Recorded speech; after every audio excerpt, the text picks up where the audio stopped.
Well, good morning, and we're back into Isaiah today. I must admit I've been putting off reading chapter 34, as you might discover why as we go through it.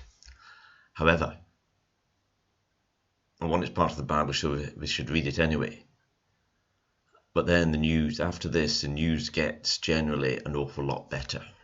So, let's have a look, first of all, at the first few verses.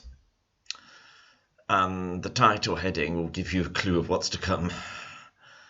Come near, you nations, and listen. Pay attention, you peoples. Let the earth hear and all that is in it. The world and all that comes out of it. The Lord is angry with all nations. His wrath is on all their armies. He will totally destroy them. He will give them over to slaughter. Their slain will be thrown out. Their dead bodies will stink, and the mountains will be soaked with their blood. All the stars in the sky will be dissolved, and all the heavens rolled up like a scroll. All the starry host will fall, like withered leaves from the vine, like shriveled figs from the fig tree. Oh, there you go. How cheerful. But it's God's word, so we need to take it seriously. And we see that God's judgment is against all the nations, all peoples. And that there is very serious judgment coming. We also need to remember that this is part of God's word. Anything we read, any particular doctrine, any particular aspect of God's character, it is part of God's word. It is not the whole of God's word. So that means two things. One, we need to take it seriously. Just because we might not like these 4 verses we've just read out doesn't mean we can ignore them. But then we must not make it the whole of God's word, because it's not the whole of God's word, it's part of it. The salvation for peoples from all nations. But there is judgment upon the world. My sword has drunk its fill in the heavens. See, it descends in judgment upon Edom. The people I've totally destroyed. The sword of the Lord is bathed in blood. It's covered with fat, the blood of lambs and goats, fat from the kidneys of rams. For the Lord is a sacrifice in Bozrah, and a great slaughter in the land of Edom.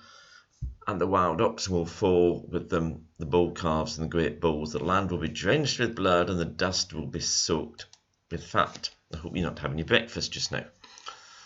And why does Edom particularly get it in the neck? Well, Edom descended from Esau, and Esau, as we know, was Jacob's brother and sold his birthright and was acted as an enemy of Israel, in particular joined in the destruction of Jerusalem when the Babylonians destroyed Jerusalem.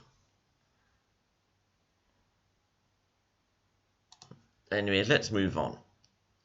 For the Lord has a day of vengeance, a year of retribution to uphold Zion's cause. So we start to get a bit of a clue here. Why all this violence? Why all this vengeance? It is to uphold Zion's cause. God is dedicated to upholding his people. Even when his people have rebelled against him and have rejected him. Now, he doesn't ignore that. He doesn't just overlook their sin. And that much should be obvious from what we've read so far in Isaiah and what would happen to them as Babylon, many years after Isaiah, would come and destroy the nation. But God works to uphold his people. That is his long-term view. We want a quick solution. We don't want to be bothered with the problem of sin. God does have to take account of the problem of the sin of his people. Edom's streams will be turned to pitch, her dust into burning sulphur, her land will become blazing pitch. It will not be quenched night or day, its smoke will rise forever. From generation to generation it will lie desolate, and no one will pass through it again. The desert owl and the screech owl will possess it, the great owl and the raven will nest there. God will stretch out over Edom the measuring line of chaos, the plumb line of desolation. Her nobles will have nothing there to be called a kingdom. Thorns will overrun her citadels, nettles and brambles her strongholds. And so it goes on.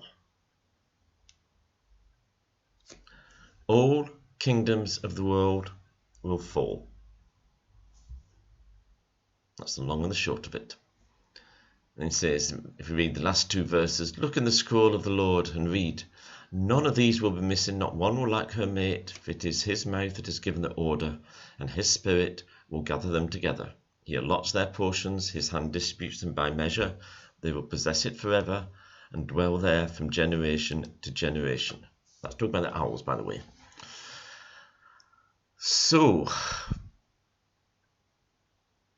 the upshot of all this is it is God's purposes that are fulfilled. And the next time we come to look at Isaiah, it will be a bit more cheerful.